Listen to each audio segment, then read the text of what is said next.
Welcome to today's video where we'll dive into a common problem encountered while working with Rust futures.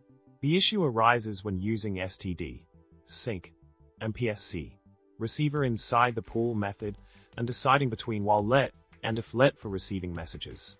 Now, let's delve into the solution provided for this problem. The code snippet we discuss focuses on implementing a future where we observe a difference in behavior between while let and if let when handling messages from a receiver.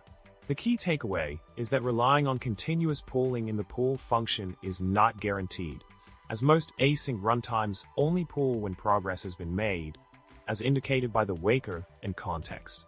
Continuing with the solution, we explore how the specific code snippet demonstrates the behavior of using while let to process messages from a channel. The code snippet showcases how multiple messages can be processed in a single invocation of pool, but it doesn't schedule subsequent invocations on its own. Moving forward with the solution, we transition to an improved implementation using an async-based channel such as Tokio, sync, mpsc. By incorporating this change, we ensure proper handling of the waker and context to facilitate efficient message processing and future pooling.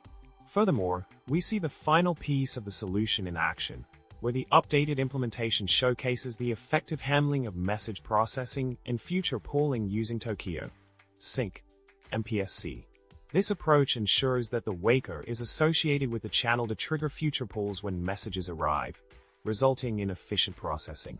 In summary, we discussed the common problem faced when working with Rust futures and explored a comprehensive solution that addresses the issue by leveraging async-based channels.